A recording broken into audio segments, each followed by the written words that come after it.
Përshëndetje të nderuara zonja dhe zotri, mirë se vini në pasditën e sotme. Në pjesën e parë të këtij emisioni do të ndërlidhemi me personalitetin e ditës për sot, me rast do të flasim për biografinë, veprimtarinë dhe jo vetëm të zëvendës kryetarit të komunës Tetovës, zotri Albi Qamili, të cilin e kemi nderin dhe kënaqësinë që ta kemi në emisionin ton. Përshëndetje Albi, mirë se na erdhe. Mirë se ju gjeta, faleminderit për ftesën, kënaqësi që jem këtu te ju. Faleminderit shumë që gjithmonë na nderoni me pjesëmarrjen tuaj në emisionin ton. Fillimisht ju përgëzojmë për postin tuaj, për emrimin tuaj, zëvendës kryetar komune, një post në fakt me një peshë shumë të madhe, sidomos me një peshë shumë të madhe kur bëhet fjalë për Tetovën, si një kryeqendër e shqiptarëve. E shihni këtë post si privilegj apo përgjegjësi? Atëherë, pozita e zëvendës kryetarit komunës së Tetovës, përveç se është e përkufizuar me dispozita juridike, dhe kompetencat janë caktuara mbi vendimin e kryetarit Bilal Kasami për të më emëruar mua si zëvendës kryetari i komunës së Tetovës. Kjo pozitë, përveç se simbolike, do të thoja është edhe operative, sepse kryetari Bilal Kasami me këtë ritëm të punës që ka imponuar në Tetovë, kishte nevojë për një, do të kisha thënë krah të gjathë, jo vetëm për ta zëvendësuar në rast mungesë të tij, por edhe për punët e përditshme të komunës së Tetovës, që kemi sa më efikas me gjithë këtë punë, të jemi në shërbim qytetarëve dhe të mundohemi që së më shumë turim gati tetovarëve për të zgjidhur hallet, problemet e tyre për një jetë më cilësore, më të mirë të banorëve të qytetit të Tetovës. Pra shihni si përgjegjësi më shumë se sa si privilegj? Po, padyshim këtë shoh si përgjegjësi, këtë pozitë e marr më shumë si përgjegjësi, sepse duke patur gjithmonë në mendje faktin dhe duke qenë i vetëdijshëm se si bartës i listës së këshilltarëve të koalicionit Vlen zgjedhjet e fundit kam marr mbi 16.000 vota dhe ky legitimitet u konvertua me këtë pozitë ekzekutive që më obligon mua që të mbaj përgjegjësi për ata që më votuan, po përveç atyre për gjithë qytetarët e Tetovës që turim karshi halleve, problemeve të tyre. Padyshim se është një përgjegjësi e madhe, por dhash Zoti që nuk do të korritemi dhe do t'u dalim ndihmë gjithë qytetarëve të Tetovës. Po, me që përmendet përgjegjësinë, cila është përgjegjësia më e madhe që e mbani mbi supe? Po, ajo që thash edhe më përpara, përgjegjësia më e madhe është ajo se unë përveç se kam një pozitë zëvendës kryetar që është e rregulluar me dispozita juridike, unë aty përfaqësoj edhe 16.000 votat e tetovarëve, por aty përfaqësoj edhe gjithë qytetarët e Tetovës, të cilët përfaqësohen mes komunës së Tetovës dhe unë me një lloj mënyre jam aty si zëvendës kryetar i cili do të jem në komunikim direkt me çdo qytetar i cili drejtohet te komuna. Ju e dini se komuna e Tetovës qysh me ardhjen tonë kryet komunës vitin 2021, respektivisht me ardhjen e Bilal Kasamit si kryetari komunës Tetovës, transparenca në komunën e Tetovës është rritur, komunikimi direkt me qytetarët është rritur në mënyrë maksimale, takimet me qytetarët që i bëjmë çdo të premte të fundit të muajit, po edhe çdo qytetar i cili don të takojë kryetarin, i cili don të takojë zëvendës kryetarin, i cili don të takojë ekipin e kryetarit Bilal Kasami, ka mundësi që çdo ditë të vi në kabinetin e kryetarit të komunës dhe dyert janë të hapura, përkundër udhëheqësive paraprake që për të takuar kryetarin e komunës u duheshte që 2-3 muaj të rish para derës së komunës dhe të takosh aty pari kur vinte apo shkonte. Në fakt, Albi, të njohim si një njeri të parimeve dhe principeve. Cili është misioni juaj kur e morët këtë emrim? Pra, çfarë misioni ja vendosët vetes ose çfarë synimi kishit? Po, mbi gjithash prioriteti im në këtë mandat është programi i cili ofruam qytetarëve në zgjedhjet e 19 tetorit, programi me të cilin morëm besimin e qytetarëve për të udhëhequr me komunën e Tetovës edhe 4 vite të tjera. Po nëse do dua të veçoj diçka më konkretisht, padyshim se do veçoja aspektin rinor, se si bartës liste kryesisht kam kërkuar edhe votat e rinis, nga i cili brezvi edhe unë. Në këtë aspekt jemi duke punuar intensivisht me punë konkrete, infrastrukturë konkrete, lidhur me zhvillimin e aktiviteteve rinore, sportive, kulturore në komunë Tetovës. Sot në këtë moment në Tetovë po ndërtohen 2 pishinat të mbyllura, po ndërtohen terene sportive, stadiumi i Tetovës në të cilin do të luajë Shkëndija jonë, krenaria i qytetit të Tetovës, i cili së shpejti do të përfundoj, dhe ajo që është më e rëndësishmja, kemi një qendër rinore në Tetovë, e cila së shpejti do të institucionalizohet. Sigurisht që janë bërë shumë punë, megjithatë unë dua të ndalem në një pikë tjetër që është shumë e rëndësishme dhe njëkohësisht edhe shumë e ndjeshme. Gjatë fushatës zgjedhore, në një tubim në vendlindjen tuaj, pra në Poroj, ju tha që këtu, pra në Poroj, druhen që të mos korite. A mendoni që duhet të bëni edhe më shumë për vendin tuaj dhe a mendoni që keni bërë mjaftueshëm që Poroji të jetë krenar me bi si ju, apo edhe qoftë shokët e tuaj të idealit? Ashtu si çdo kush, edhe unë gjej pak më shumë përgjegjësi kur bëhet fjalë për vendlindjen time, vendbanimin tim ku jam rrit, në fshatin Poroj. Po përkundër vendbanimeve tjera, Poroj pak të bën të ndihesh edhe më të mbash mbi supe edhe një përgjegjësi më të madhe, se nga Poroj kanë lindur dhe kanë vepruar shumë burra të cilët i kanë dhënë çështjes kombëtare, skenës politike kombëtare në Maqedoninë e Veriut dhe më gjerë. Atë që e them edhe tjetërkund, se Poroj simbolikisht të mëson të jetosh dhe të mësosh me trimërin guximin e Mujdin Aliut, të mëson të jetosh me idealin e Nevzat Halilit dhe të mëson të jetosh me rezistencën qytetare, të cilën e bën banorët e Porojit në ligjeratat e para të Universitetit Shtetëror të Tetovës, të cilët ju kundërvon regjimit të atëhershëm policor për të mos ndaluar ligjeratat e para të studentëve të parë të Universitetit të Tetovës që u mbajtën në mektebin e xhamisë Porojit. Të ndalemi dhe pak në këtë drejtim. Kur jemi tek vendlindja, jeni shumë i lidhur me vendlindjen tuaj ju dhe familjarisht keni kontribuar, keni dhënë sakrifica për të mirën e shoqërisë apo të komunitetit shqiptar, sigurisht, duke filluar nga sakrifica e Universitetit të Tetovës. Mendoni që të vazhdoni këtë amanet të parëve tuaj edhe më tutje, këtë mision, sigurisht përmes formave tjera?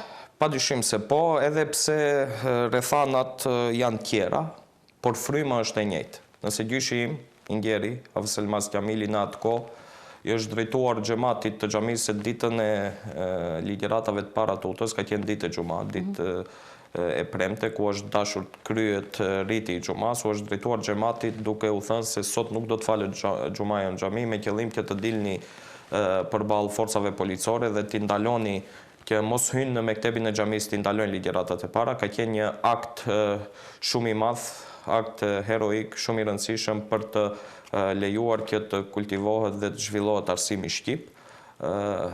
Atëherë kanë qenë rrethana tjera, por esenca, fryma është e njëjtë, të mos kesh frikë të dalësh në mbrojtje të diçkaje themelore dhe të diçkaje që është e drejta yte themelore. Në këtë frymë, mendoj se edhe unë jam i thari asaj se kur vjen në pyetje një e drejtë themelore, kur vjen në pyetje të mirat tona të përgjithshme shoqërore, ne nuk duhet të kemi as pak frikë dhe duhet t'i dalim në mbrojtje të mirës përgjithshme dhe duhet t'i dalim në sulm apo të jemi kritik ndaj atyre dukurive negative që i rrezikojnë shoqërisë tonë. Albi, ke qenë dhe vazhdon të jesh aktivist që nga themelimi i lëvizjes Besa. Në fakt, dua të flasim për atë se çfarë ju ka mbajtur të qëndrueshëm ndër vite në këtë forcë politike, ndoshta edhe në momentet më të vështira kur ju personalisht keni përfunduar edhe në stacione policore. Çfarë ju ka mbajtur të qëndrueshëm? Po, pikërisht atë që thash edhe më herët, unë kysh nga mosha shkollore madje njihem si aktivist. Fillimisht aty në vendbanimin ku jetoj, me aktivitete ndryshme që kanë të bëjnë me çështjet shoqërore përgjithësi, Po më vonë e kuptova se si individ, mund të kontribuosh shumë gjëra, po mbi gjitha ndryshimet e vërteta bëhen me një grup të organizuar dhe kjo rrugë më çoi tek Lëvizja Besa si një alternativë e re politike ku e shisha veten si zëri i vërtet qytetar. Ajo që më ka bërë të qëndroj në këtë rrugë si aktivist, ku kam qenë gjithmonë kritik ndaj gjendjes së pushtetit të kaluar, kryesisht të BDI-s, të jem kritik ndaj pushtetit të atëhershëm, ajo që e thash më parë, se nuk duhet të kemi frikë kur vjen në pyetje e mire e përgjithshme, të drejtat tona themelore, dhe nëse ne nuk do të jemi ata të cilët do të dalim në mbrojtje të jetës sonë, të mirave shoqërore, atëherë ne nuk mund të ndryshojmë ato. Nëse ne nuk do të merremi me politikë, politika do të merret me ne. Kjo më ka motivuar vazhdimisht që derisa të arrihet qëllimi i vërtet, nuk duhet të ndalemi, sepse ka momente në të cilat ti mendon se më nuk shkon, të vjen të dorëzohesh, por pikërisht aty mund të jetë momenti kur mund të vi momenti më i mirë që të ringritesh. Përmendet politikën, çfarë në fakt paraqet politika për juve? Çfarë ka qenë politika qysh në hapat e parë në këtë drejtim? Politika është përtej asaj që është krijuar perceptimi, që gjithmonë kur ndjojmë fjalën politik na asocion në diçka negative, diçka të shëmtuar, por nuk është ashtu. Ndoshta dikush vërtet ka investuar që fjala politik të asocioj në diçka të keqe, të shëmtuar, negative, por sigurisht edhe pushtetet e mëhershme me veprimet e tyre e kanë bërë që kjo të duket kështu, por nuk është e vërtet. Politika është një mjet, si me thënë, mjeti më i mirë për t'i rregulluar çështjet shoqërore, për të rregulluar jetën tonë, për t'i kultivuar dukuritë pozitive. Prandaj, atë që e thash edhe më herët, parimi im ka qenë se nëse ne nuk do të merremi me politikë, atëherë politika do të merret me ne. Duhet dikush që të kyçet në politikë, që gradualisht të ndryshojmë edhe këtë mendësi që politika të shndrohet si një art i ndryshimit dhe jo si mjet i shëmtimit. Kur jemi këtu tek çështja e qytetarëve, çështja e projekteve, puna me qytetarët, sipas jush, si matet suksesi i një qeverisje lokale?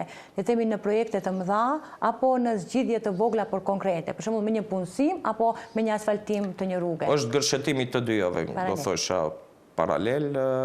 Sot në Tetov të dy aspektet janë më të avancuara se kur më parë.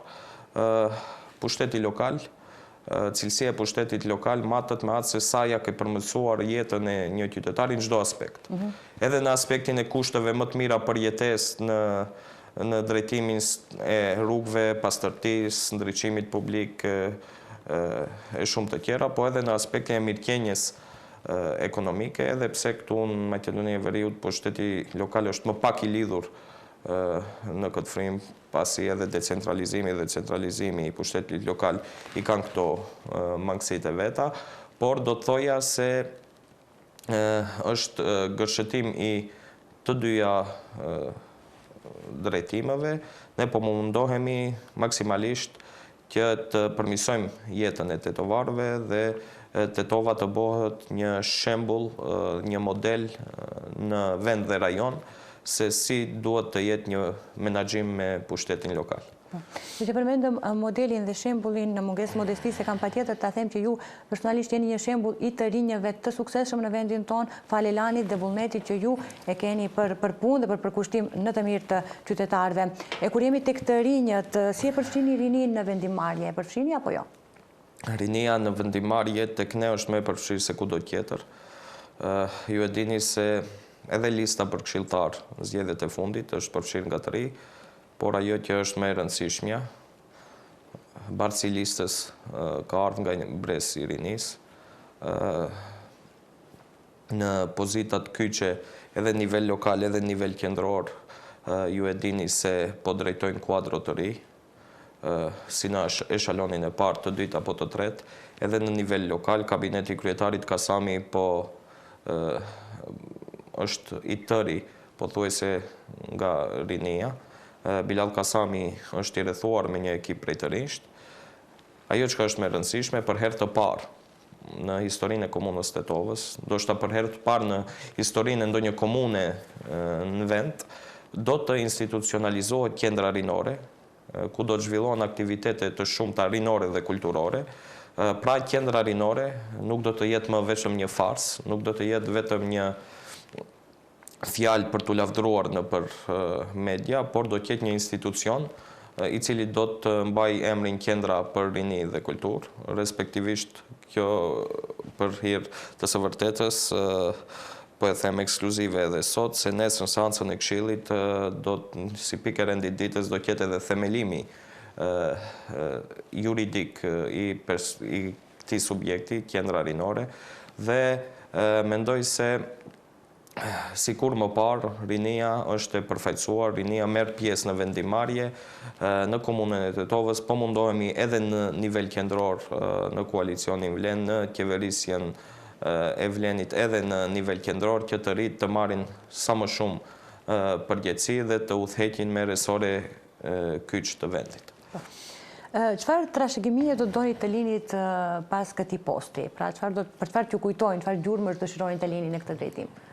Unë gjithmonë kam qenë i thtar dhe kam qenë i fokusuar pas rezultateve dhe jo pas pozitave.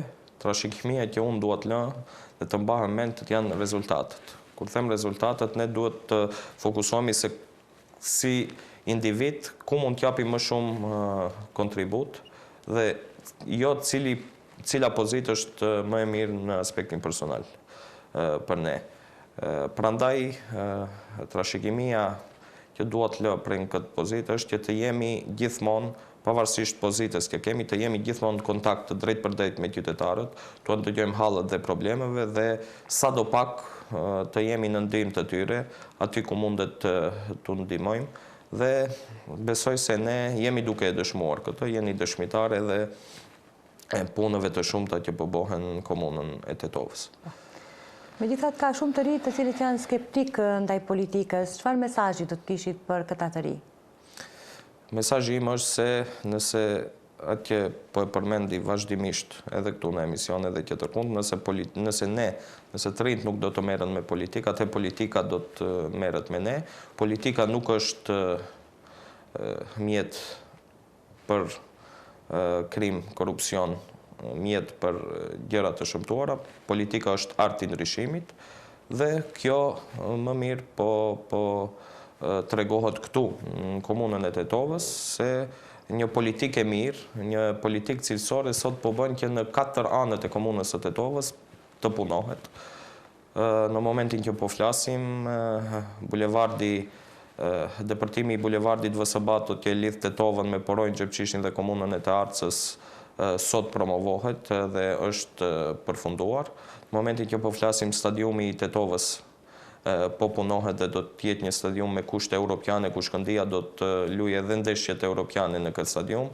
Po bëhen shumë punë, po ndërtohen 2 shkolla të mesme për herë të parë në Tetovë, po ndërtohen pishina të mbyllura, po ndërtohen terene sportive dhe kjo krejt bëhet nëpërmjet asaj se kemi qenë ne të cilët u kemi qëndruar ballë proceseve politike, duke qenë vazhdimisht kritik ndaj udhëhecësive paraprake dhe duke kërkuar besimin e qytetarëve për të ardhur ne për t'i zëvendësuar, por në atë aspekt duke lënë pas mënyrën se si ata qeverisnin, duke sjellur një model të ri dhe pikërisht për këtë, nëse ne nuk do të ishim ata që do të hinin politikës, sot nuk do t'i kishe këto të mira në Tetovë. Prandaj mesazhi im është që sa më shumë të ri që kyçen në politikë, aq më kushte cilësore, aq më e mirë do të jetë politika dhe aq më e mirë do të jetë jeta e qytetarëve në përgjithësi. Albi, ishte nder dhe kënaqësi që sot ishi pjesë e emisionit tonë. Nder dhe kënaqësi edhe për mua, faleminderit për mundësinë. Faleminderit juve. Të nderuar shikues, ishte kjo pjesa me personalitetin e ditës. Rikthehemi pas pak.